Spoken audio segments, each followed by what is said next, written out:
Wala ba electric fan? Meron tayong binigyan. Kagawad, SK, ang ating mga basihan. Yan. Tapos po sa taas.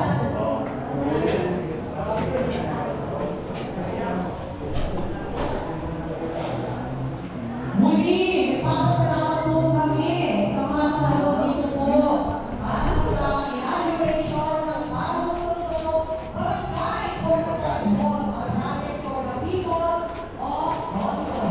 Kasama po ako, Asenso Manileno, muna sa Mayor Rahani ng Pulapangan, Vice Mayor Luis Verbo, ang ating mga konsihan sa panguna ni Councilor Ian Batsay Neva, Councilor Jesus Tagapahardo, Councilor Irma Alfonso, Councilor Bobby Lee, Councilor Ian de la Cruz, May basketball court.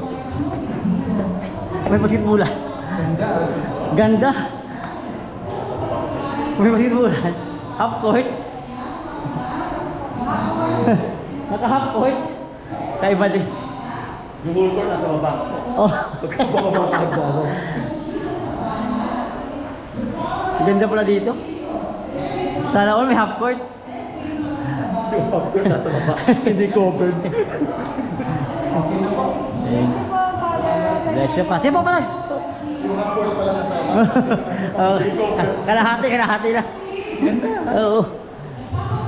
At least magagamit.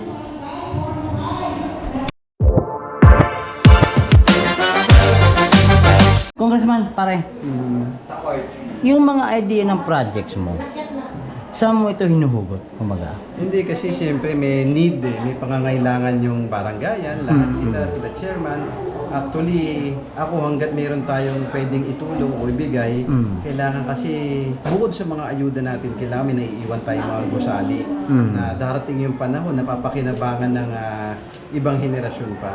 So ako yun yung goal ko na maraming makita sa Tondo na bagong infrastructure projects, tulad ng mga barangay hall, tsaka yung mga building na pinatatayo natin. Yes, Yun dream ko na may maiwan tayo na para dito sa Tondo na kahit pagdating ng panahon na matagal na panahon, nandito pa rin nakatirik, papakinabangan ng mga batang Tondo. So pare, gano'ng kahirap yung pag-create mo ng ganitong mga project, especially sa Tondo, no? Kasi sa Tondo, talagang walang space. Tama. Hindi, actually, kailangan talaga pinagpaplanuhan. Gawa na sa Tondo kasi talaga, maliit ang mga lupa, maliit ang mga iskirita. No? Pero kailangan ma-maximize natin yung gamit. Kaya nga to, isipin mo, yung iba, barangay hall, maliit lang. Ito, although maliit, napataasan natin. Tas wala naman silang laruan dito. Mayroon pa silang half court, basketball court sa taas. Kaya happy ako, Chairman, join me, na sila Chairman may magagamit na kahit simple lang tayo dito sa Tondo, o meron tayong bagong gusali, napapakinabangan naman nila. Kasi si Chairman, gusto ko talaga mabigyan ng barangay hall kasi araw-gabi, serbisyo ng serbisyo sa mga kabarangay niya. Kaya I'm proud of you, Chairman. Maraming salamat po. At saka kayo po yung tumulong sa akin, ang aming congressman po, kaya kami nagkaroon ng half court. Nagsimula na po yung palaro ng SK at tuntua po yung aming mga kabarangay.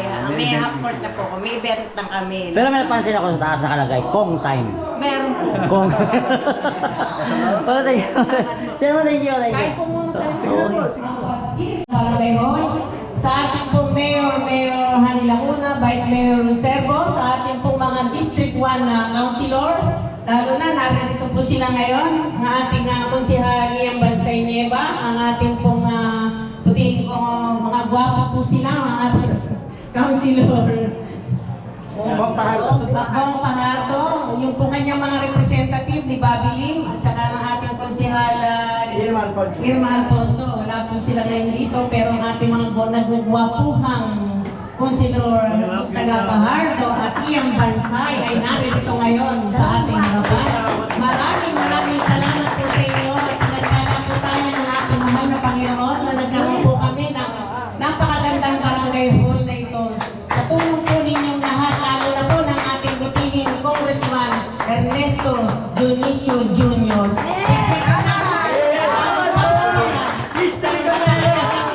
Utang na loob po ng barangay 45 sa inyo ito. Matagal ko na po itong pangarap.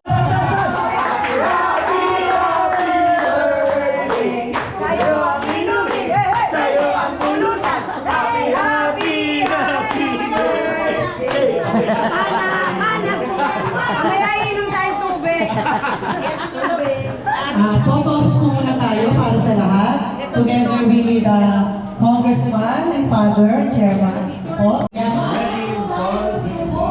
At tuloy-tuloy po ang serbisyo at benepisyo para sa senior citizens. Nandito na po sa inyong Asan yung ating mga chair na matipatagdata? Sis, yung cellphone ko nakalimutan ko. Pinasama si Sir si ano, si Sir na lang. Dahil papapicture daw tayo.